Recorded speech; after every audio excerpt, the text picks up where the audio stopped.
Então, vamos lá, vamos falar um pouco hoje sobre recursos humanos, né? E o que que o assistente de RH ele faz. Eu sou a Ludmila, a gente vai iniciar aqui nosso curso rápido de assistente de recursos humanos. Primeiro, eu quero dar as boas-vindas a vocês e falar que vai ser um curso bem rápido aí. A gente tem nesse programa a oportunidade de adquirir conhecimentos e habilidades fundamentais aí para atuar nessa área de gestão de pessoas, né? O papel do assistente de recurso humano, ele é essencial para o funcionamento, eficiência, bem harmonioso ali dentro da organização, porque ele envolve pessoas, processos, políticas, isso impacta diretamente no desempenho e satisfação dos colaboradores. Então, durante aqui esse pequeno curso, a gente vai explorar uma variedade de temas que são relevantes, desde os conceitos básicos, né, até a questão mesmo dos aspectos de recrutamento, seleção, treinamento do pessoal, desenvolvimento, né? E você terá a oportunidade de compreender responsabilidades e desafios enfrentados por esse profissional, além de aprender as melhores práticas e técnicas utilizadas nessa área. Então vamos lá. O que a gente vai falar aqui? A gente vai começar uma introdução ali sobre gestão de recursos humanos, vamos falar do processo de recrutamento e seleção, administração de pessoal, treinamento e desenvolvimento, avaliação de desempenho, gestão de conflitos e relações interpessoais, gestão de benefícios e remuneração, gestão do clima organizacional, a legislação trabalhista e previdenciária, ética e responsabilidade social na gestão de recursos humanos e vamos finalizar aí com a nossa apostila. Vamos lá. A gente fala aqui introdução à gestão de recursos humanos. Quando a gente fala de recursos humanos, a gente sabe que eles desempenham um papel fundamental nas organizações, sendo responsável por cuidar do capital humano e garantir que as estratégias e objetivos da empresa sejam alcançados, né? Então, o assistente de recursos humanos ele desempenha um papel crucial nesse contexto, atuando como um elo entre o colaborador e a gestão. Neste módulo aqui introdutório, a gente vai abordar o conceito básico da gestão de recursos humanos, proporcionando uma compreensão ampla do seu papel e a importância das organizações. A gente vai explorar um pouco aí as funções e responsabilidades do assistente de recursos humanos, fornecendo um pouco da visão geral e as atividades desempenhadas nessa posição. Então, a gente vai discutir aqui o papel estratégico da gestão de recursos humanos e o alcance do objetivo organizacional, né? A gente vai destacar essa importância do alinhamento entre a gestão e a pessoa, e a estratégia empresarial que a gente pode apresentar ali do principal conceito, como recrutamento, seleção, administração de pessoal, treinamento, desenvolvimento e avaliação de desempenho, entre outros, né? Então vamos lá. Além disso, a gente também vai abordar um pouco aí as competências necessárias para o exercício dessa função, né, de assistente de recursos humanos, porque uma habilidade é a comunicação, a capacidade de relacionamento interpessoal, a ética profissional, né, a organização e o senso de responsabilidade, e ao final a gente vai ter ali adquirido um conhecimento importante ali na parte da gestão de recursos humanos e compreensão do contexto. Então, a gente prepara aí para os módulos subsequentes e aprofundar o conhecimento no desempenho realmente do recurso e nessa área. Vamos falar um pouco agora do processo de recrutamento e seleção. A gente sabe que o recrutamento e seleção desempenha um papel essencial na busca ali e contratação de um profissional que seja qualificado ali para preencher a necessidade que a organização tem. Então, é por meio desse processo que a empresa identifica, atrai e seleciona os melhores talentos que vão contribuir para o alcance dos objetivos organizacionais. Então, neste módulo, a gente vai abordar as técnicas e estratégias utilizadas no processo de recrutamento e seleção, né? A gente vai explorar um pouco aí a questão do planejamento, a identificação. Então, a gente sabe que tem diferentes fontes aí de recrutamento. A gente pode fazer o recrutamento através de anúncio de vaga, consultoria de recrutamento em si, rede social, indicação de colaborador. E a gente discute as melhores práticas que podem atrair os candidatos mais qualificados para promover uma imagem positiva para a empresa no mercado de trabalho. Um dos exemplos é o Great Place to Work, né? As melhores empresas para trabalhar. Ela é uma própria divulgação e atrai os colaboradores, né? No que diz respeito à seleção, a gente tem que abordar uma técnica aí do candidato, que são mais específicas diretamente com ele, porque eu atraí ali na seleção, né? Apresentei a vaga, fiz o anúncio, o recrutamento, tudo, fiz anúncio, consultoria, consegui o pessoal. Agora eu vou para a seleção, vou selecionar o melhor perfil. E eu vou usar isso através. Como que eu vou usar? Qual técnicas, né? Entrevista, o comportamento ali da pessoa também, muitas vezes testes psicológicos, dinâmica de grupo, avaliações técnicas, né? E aí a gente consegue selecionar o melhor perfil. Então, a vantagem e desvantagem de cada técnica, muitas vezes, fica a critério da competência do cargo ao qual você está contratando. A gente tem que abordar também que os aspectos relacionados à ética no processo de recrutamento e seleção tem que ser garantido, porque a gente tem que ser imparcial e ter igualdade na hora de dar oportunidade para os candidatos. Discutir práticas de diversidades, inclusão, destacar a importância de construir equipes diversas e representativas. Afinal, o participante ali, ele está participando e a gente tem que utilizar as melhores práticas de recrutamento e seleção para atrair os melhores candidatos, pessoas mais qualificadas. E para aplicar essas técnicas, a gente tem que sempre contribuir com a formação também da nossa equipe para um alto sucesso e desempenho na organização. Vamos falar agora um pouco sobre administração de pessoal. A administração de pessoal, ela é uma área essencial dentro do Departamento de Recursos Humanos, porque ela é responsável por garantir o cumprimento das obrigações trabalhistas e previdenciárias, bem como o correto registro de pagamento dos colaboradores. Então, vamos falar um pouquinho sobre isso, que são as rotinas trabalhistas ali, né? Que a gente tem a elaboração da folha de pagamento, a gestão de benefícios, o controle de ponto e as questões relacionadas realmente à legislação trabalhista. Então, as obrigações legais da empresa em relação aos seus colaboradores, como registro de carteira, cálculo de horas trabalhadas, concessão de férias, pagamento de salários, emissão de documentos como carteira de trabalho nessa TPS aí, o contrato de trabalho, elas são das principais ali que estão regidas nas leis, né, nas leis trabalhistas, que está constituído lá na CLT, Consolidação das Leis do Trabalho. E na Previdência Social também, convenções coletivas de trabalho, então tem vários lugares.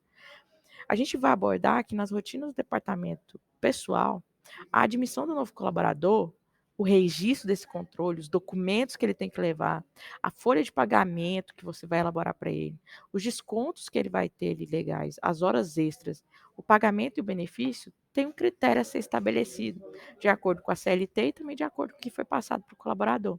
Então, a gente tem várias ferramentas para calcular corretamente a remuneração dos colaboradores. E para lidar com a situação também como afastamento por doenças, licença maternidade, paternidade, entre outros. Então a gente tem que aprofundar nesses benefícios oferecidos para o colaborador. A gente também tem como benefício vale transporte, vale alimentação, plano de saúde, previdência privada e benefícios opcionais também. Então, quando a gente está nessa parte aqui, a gente vê estratégias eficientes, considerando a necessidade e expectativas que os colaboradores têm ali em relação à organização. Um tema importante abordado também é o controle de ponto, que ele apresenta a diferença de métodos ali de tecnologia para registrar e controlar a jornada de trabalho dos colaboradores. Com relógio de ponto também, a gente tem um sistema mais informatizado, temos aplicativos móveis que podem ser discutidos também mais à frente, como questões para opções para você fazer esse registro. Vamos falar um pouco também sobre as implicações legais, né? E as boas práticas que a gente tem que ter ali, que é garantir a correta marcação de ponto, cumprir a carga horária que foi estabelecida. Então a gente tem que entender que a gente também tem regras a ser cumpridas, né? E a rotina trabalhista, ela elabora tudo isso, ela também está ali fiscalizando o cumprimento daquilo para estar de acordo com a legislação. Então, isso é extremamente importante dentro do processo organizacional. Vamos falar um pouco agora sobre treinamento e desenvolvimento. Quando a gente fala de treinamento e desenvolvimento de um colaborador, a gente sabe que isso desempenha um papel fundamental dentro do crescimento e o sucesso da própria organização. Porque aí a gente consegue desenvolver e identificar também as necessidades que são dos treinamentos ali e a competência de cada colaborador que está dentro da organização. O que envolve, muitas vezes, uma análise criteriosa dessas competências e habilidades que é exigida para o desempenho daquele cargo. Então, a gente tem que ter ferramentas para identificar essas necessidades e avaliar o desempenho desses colaboradores durante o processo que eles estão dentro da empresa e fazer pesquisas também para alimentar esses indicadores. A necessidade de identificar e criar-se um planejamento de programa de treinamento é necessária dentro, porque ela tem o objetivo de aprendizagem contínuo e também de qualificar o quadro operacional, né? Tanto operacional quanto administrativa, a própria gerência. Então, as metodologias, muitas vezes, de ensino alocado são necessárias como recurso ali para melhorar a organização, que é o capital humano. Então, a gente tem que ter o treinamento como um objetivo estratégico da organização para alinhamento e ser algo eficaz, né? A execução de um programa, muitas vezes de treinamento, a gente tem que tentar escolher a metodologia mais adequada para poder fazer essa transferência de conhecimento. Pode ser palestra, workshop, curso presencial, online, mentoria, entre outros. A gente tem que explorar as melhores práticas aí para poder engajar os participantes e incentivar a participação realmente ativa, né? E garantir que eles vão ter o conhecimento adquirido ali na prática. Então, a gente tem que abordar temas como desenvolvimento de habilidade de comunicação, muitas vezes, liderança, trabalho em equipe, resolução de problemas, entre outros fundamentos que, para o desenvolvimento profissional do colaborador, é necessário. Então, a gente tem que ver as estratégias e acompanhar esses programas, com o objetivo de mensurar, muitas vezes, o impacto que isso pode causar e essas ações lá na frente vão ter um retorno muito significativo para a empresa. A gente consegue avaliar, muitas vezes, esse andamento do colaborador dentro da organização através de questionários, testes e acompanhamento realmente do seu supervisor responsável direto, porque aí vai ter um feedback, uma retroalimentação. Então a gente tem que estar preparado para contribuir para o desenvolvimento dos colaboradores, para garantir que eles venham possuir todas as competências necessárias para o desempenho eficaz da sua função e também para o sucesso da organização, né? Como aí um assistente de recursos humanos. Vamos falar um pouco agora sobre avaliação de desempenho, então. Quando a gente fala de avaliação de desempenho, a gente tem que entender que ela é uma ferramenta muito importante na gestão de recursos humanos, porque ela permite analisar o desempenho do colaborador e fornecer o feedback ali construtivo, né, para o seu desenvolvimento. Então a gente vai abordar um pouco sobre ele aqui. Quais são os passos, né?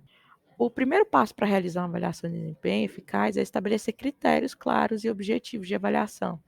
Esses critérios eles podem estar relacionados a metas individuais e organizacionais, pode estar aí as competências necessárias para o cargo, ou expectativas, desempenho estabelecido previamente. Então, tem várias coisas que você pode olhar. E dentre os métodos mais utilizados, destaca-se o quê? A avaliação de desempenho por competência, que é um método que você avalia as competências específicas necessárias para o cargo, que pode incluir técnicas comportamentais de liderança, a avaliação pode ser realizada por meio de questionário, muitas vezes observação direta ou entrevista. Também tem a escala de classificação, que também é um dos métodos, que ele utiliza uma escala de classificação para atribuir notas ou pontuação ao colaborador em relação a diferentes critérios de desempenho. Essa escala pode variar de acordo com a necessidade objetiva da organização. A gente também tem como método a avaliação 360 graus, que são coletadas informações de diferentes fontes, como colegas de trabalho, subordinado, clientes superiores, hierárquico, para obter uma visão ali 360 do colaborador. E esse método permite uma perspectiva mais ampla, multidimensional ali da avaliação. A gente também tem a autoavaliação, que nesse método o próprio colaborador realiza sua avaliação de desempenho, identificando os pontos fortes, a área de melhoria que ele tem que ter. A gente também tem as áreas de melhorias, que dá autoavaliação, combinada com a avaliação do seu superior hierárquico, para obter uma visão mais clara. Então, além dos métodos de avaliação, é essencial a gente ter o feedback ali, construtivo para os colaboradores, porque o feedback deve ser específico e direcionado para o desenvolvimento do colaborador. Deve-se também destacar os pontos ali positivos do desempenho, bem como apontar áreas de melhoria e sugerir ações para aprimoramento, né? A avaliação de desempenho ela não deve ser encarada apenas como um momento pontual, mas como um processo contínuo. E é importante a gente estabelecer planos de desenvolvimento individuais, com metas, ações para melhorar o desempenho do colaborador, acompanhamento, entre outros, de forma regular, né? Para a gente garantir a evolução e o crescimento pessoal. No final, a gente entende que isso é extremamente importante e a gente tem que estar preparado para contribuir dessa forma no desempenho dos nossos colaboradores. Então, vamos para a próxima etapa: gestão de conflitos e relações interpessoais. Quando a gente fala do ambiente de trabalho, é comum que ocorram conflitos entre colaboradores. Esses conflitos eles podem surgir devido a diferenças de opiniões, interesses divergentes, falta de comunicação adequada, entre outros fatores. A gestão de conflito ela é uma habilidade muito essencial para o profissional de recursos humanos, porque é responsável por promover relações interpessoais mais saudáveis e colaborativas. Então, para lidar com o conflito de forma eficaz, é importante entender diferentes causas ali dos tipos de conflito, que podem surgir no ambiente de trabalho. Alguns dos principais tipos de conflitos incluem conflito de personalidade, conflito de interesse, conflito de valores e conflito de comunicação. Cada tipo de conflito requer abordagem e estratégia específica para sua resolução. Uma das estratégias que são mais utilizadas nos conflitos é a comunicação eficaz, porque se você estabelece um canal de comunicação aberto e transparente, encorajando os colaboradores a expressar suas preocupações, opiniões, sugestões, isso, além disso, é importante, quando você faz isso, desenvolver também um ouvir ativamente, o que vai fazer diminuir e mitigar todo tipo de conflito, né? Porque quando você ouvir ativamente todas essas demandas lá e buscar ter um pouco de empatia, você vai conseguir entender a perspectiva e ponto de vista de cada pessoa envolvida no conflito. Uma estratégia também muito usada é a negociação e mediação, que em muitos casos é possível chegar em um acordo mútuo por meio de uma negociação, buscando soluções que atendam às necessidades de ambas as partes envolvidas. A mediação ela é uma abordagem na qual o terceiro fica imparcial, mas ele é envolvido para auxiliar na resolução do conflito, o que facilita um pouco aí o diálogo e promove um ambiente de cooperação. E também temos a promoção de um ambiente de trabalho saudável e colaborativo, que é essencial para evitar conflito. Isso pode ser alcançado por meio do estabelecimento de uma cultura organizacional baseada no respeito, na valorização da diversidade e no trabalho em equipe. Então, investir no desenvolvimento de habilidade de comunicação, inteligência emocional, resolução de problemas dos colaboradores é importante para prevenir qualquer tipo de conflito e promover relações interpessoais mais positivas. Além da gestão de conflitos, a promoção de relações interpessoais são saudáveis e fundamental para o sucesso de uma equipe e de uma organização. Isso envolve o estímulo à colaboração, o trabalho em equipe, a empatia, o respeito mútuo, a criação de espaço para interação social, o estímulo, reconhecimento, valorização individual também torna o ambiente de trabalho mais harmonioso. E a gente consegue entender aqui que no ambiente de trabalho a gente tem que promover as relações interpessoais, aprender a lidar com os conflitos e preparar para a gente poder atuar aí nessa gestão do conflito, fomentando um ambiente mais produtivo e com harmonia, né? Vamos falar um pouco agora sobre gestão de benefícios e remuneração. Então vamos lá. Quando a gente fala de gestão de benefícios e remuneração, ela é uma área fundamental dentro da gestão de recursos humanos, pois ela está diretamente relacionada à satisfação e motivação dos colaboradores. E como que faz isso, né? Através de política de benefícios e planos de remuneração, adequados ali às empresas que podem, para poder atrair, reter e engajar talentos, contribuindo para o sucesso organizacional. Então, muitas vezes uma política de benefícios eficaz, ela busca oferecer aos colaboradores um pacote de vantagem que vá além do salário, visando atender a necessidade realmente e expectativa individual. Então, os benefícios podem incluir plano de saúde, seguro de vida, vale-refeição, vale-transporte, plano previdenciário, programa de qualidade de vida, entre outros. A seleção e gestão dos benefícios devem levar em consideração a cultura organizacional e as demandas dos colaboradores e a viabilidade financeira da empresa. Então, além dos benefícios, a remuneração é um aspecto essencial na gestão de pessoas. O plano de remuneração adequado busca garantir também a justa compensação pelo trabalho que a pessoa está realizando, né? Considerando fatores como experiência, qualificação e desempenho do colaborador e sua responsabilidade. Então, a remuneração ela pode ser composta pelo salário base, bônus, comissões, participação nos lucros, muitas vezes, participação no lucro no final do ano, e algumas empresas têm, entre outros componentes.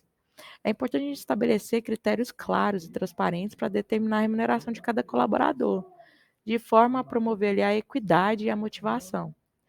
E também a gente tem que pensar que, além dos benefícios e da remuneração, os programas de incentivos desempenham um papel importante na gestão de recursos humanos. Esses programas eles buscam reconhecer e recompensar o desempenho excepcional dos colaboradores, estimulando o alcance de metas e resultados. Os incentivos podem incluir prêmios, viagens, programas de reconhecimento, oportunidades de desenvolvimento, entre outros. A estrutura e o critério para a concessão dos incentivos, eles devem ser transparentes e alinhados aí com o objetivo da organização. Além disso, os programas de retenção de talentos são essencial para garantir a continuidade do conhecimento e a estabilidade da equipe. Esses programas eles envolvem a implementação de estratégias e ações para manter os colaboradores engajados e satisfeitos, estimulando o seu desenvolvimento e crescimento, né, profissional dentro da organização. Isso pode incluir oportunidade de capacitação, plano de carreira, mentorias, programa de desenvolvimento de liderança, entre outros. Então, a gestão de benefício e remuneração é uma área complexa e ela exige uma análise criteriosa da necessidade e realidade da organização e dos colaboradores que estão nela. Isso é fundamental manter sempre buscando atualização das melhores práticas que são abordadas dentro do mercado de trabalho, né? E também regulamentações trabalhistas, porque você tem que garantir a conformidade e a justiça na gestão dos recursos humanos. Então, a gente deu aí um conhecimento sólido sobre essa parte e compreender um pouco dessas práticas para atração de colaboradores e talentos. Vamos falar um pouco agora sobre gestão do clima organizacional. Vamos lá, então. O clima organizacional ele se refere ao ambiente psicológico e emocional de uma organização, influenciado muitas vezes pelas percepções e experiência dos colaboradores. Uma gestão eficaz do clima organizacional, ele busca criar um ambiente de trabalho positivo, motivador e produtivo, onde os colaboradores se sintam engajados, satisfeitos e valorizados. Promover um clima organizacional saudável, ele é essencial para o bom desempenho da equipe e para alcançar os objetivos organizacionais. Colaboradores motivados e engajados, eles tendem a ser mais produtivos, criativos e dispostos a colaborar com seus colegas. Além disso, também a gente tem que pensar que um bom clima organizacional contribui para reter talentos, redução do absenteísmo e aumento da satisfação do nosso cliente final. Então, para gerir o clima organizacional de forma efetiva, é importante adotar algumas estratégias. Primeiramente, a comunicação transparente, né? Uma comunicação mais transparente e eficiente, que seja essencial ali, uma comunicação clara, objetiva e passada para toda, que é o grande falha de muitas organizações. Então, manter os colaboradores informados sobre decisões, mudanças, como também fornecer feedback regulares, criar um ambiente de confiança e engajamento, vai tornar o clima organizacional mais viável e mais interessante de se estar convivendo. Além também de tudo isso, a liderança ela desempenha um papel crucial na parte da gestão do clima organizacional. Os líderes eles devem ser exemplos de comportamento e atitude positiva, promovendo um ambiente de trabalho respeitoso, inclusivo e colaborativo. Eles também devem estar abertos ao diálogo e disponíveis para ouvir a preocupação e ideia dos colaboradores. Então, é interessante investir no desenvolvimento dos colaboradores como uma estratégia para deixar o clima organizacional muito bom. Oferecer oportunidade de capacitação, crescimento profissional e recompensar o desempenho excepcional contribui para o engajamento e motivação da equipe. Outra estratégia relevante é promover a participação dos colaboradores na decisão e o processo da organização, incentivando a colaborar e também ter a autonomia ali na tomada de decisão, fortalecendo o senso de pertencimento e responsabilidade dos colaboradores, além de estimular a inovação e a criatividade. Então, quando a gente pensa nisso, a gestão do clima organizacional envolve a identificação e a gestão de eventuais conflitos que pode ter por problemas ali interpessoais, que a gente falou de gestão de conflitos lá atrás. Então, estabelecer um canal eficiente para a resolução de conflitos e garantir um ambiente de trabalho livre de discriminação, assédio, é essencial para manter a harmonia e o bem-estar entre os colaboradores. Por fim, é importante realizar pesquisas de clima organizacional, periodicamente, porque aí você vai obter feedback dos colaboradores e identificar possíveis áreas de melhoria, com base nos resultados das pesquisas, né? Então você vai poder, a partir disso, implementar medidas de ações corretivas e melhorias para fortalecer o clima organizacional. A gestão do clima organizacional ele é um desafio, pois ele envolve liderar com as expectativas e necessidades individuais de cada colaborador, bem também com uma dinâmica de característica específica de cada organização. Então, no momento, ao implantar estratégia de cultura ali, de cultivar uma cultura organizacional positiva, tente criar um ambiente de trabalho que promova algo positivo. E aí a gente vai para a legislação trabalhista e previdenciária, né? Vamos falar um pouquinho dela aí. Então, vamos falar um pouco de legislação trabalhista e previdenciária, né? Que na verdade é um conjunto de normas e regulamentos ali, né? Que estabelece direitos e deveres dos trabalhadores e das empresas, né? No contexto da área de recursos humanos, a gente tem que entender que compreender e cumprir essas leis para garantir a conformidade legal é proteger o direito do próprio colaborador. E no Brasil, algumas das principais leis trabalhistas que impactam a área de recursos humanos estão na CLT, que é Consolidação das Leis do Trabalho, né? Então, a CLT é a principal legislação que regula as relações de trabalho no país. Ela abrange diversos aspectos, como contrato de trabalho, jornada de trabalho, férias, licenças, salário, rescisão de contrato, entre outros. A gente também tem a Constituição Federal. A Constituição Federal ela estabelece os direitos fundamentais dos trabalhadores, como o direito à igualdade, à proteção contra a discriminação, a liberdade de sindical e a segurança no trabalho. A gente também tem as normas regulamentadoras, NRs, que são regulamentações emitidas pelo Ministério do Trabalho, Emprego, que estabelece diretrizes de segurança e saúde no trabalho, né? Elas abrangem diversos aspectos, como equipamento de proteção individual, ergonomia, prevenção de incidente, acidentes, entre outros. A gente também tem os programas que cada uma delas tem, né, para poder garantir ali e visar prevenir riscos ali que as pessoas vão ter que afetem a sua saúde, né? E também para garantir que eles tenham as suas prevenções e voltem com a integridade tanto física como mental para casa. E essas normas são extremamente importantes. Além das leis trabalhistas, a área de recursos humanos também ela é impactada pela legislação previdenciária, né? Que abrange direitos e obrigações relacionadas à previdência social, aos beneficiários, né, no Brasil, do Instituto Nacional de Seguro Social, INSS, e é responsável pela administração da Previdência Social.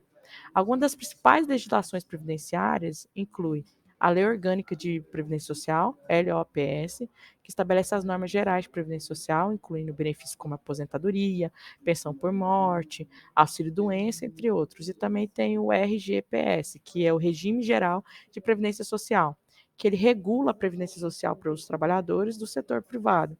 Ele define aí as regras de contribuição e acesso aos benefícios previdenciários. A gente tem também o regime próprio de previdência social, RPPS, que regula a previdência social para os servidores públicos. Cada ente federativo ali, União, Estado, Município, possui seu próprio regime previdenciário.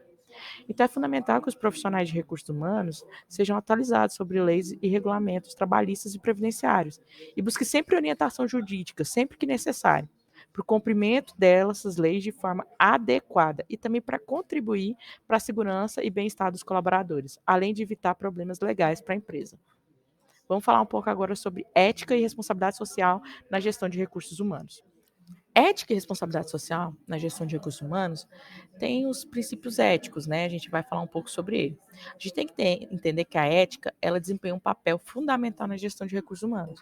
Eles são fundamentais para promover um ambiente ali de trabalho mais saudável, justo e sustentável, que valorize e respeite o colaborador, a comunidade, o meio ambiente. E nesse contexto, a área de recursos humanos desempenha um papel essencial na promoção desses valores e na criação de uma cultura organizacional ética e socialmente responsável. A gente tem que pensar que a ética na gestão dos recursos humanos refere-se ao conjunto de princípios e valores morais que orientam as práticas e decisões no ambiente de trabalho.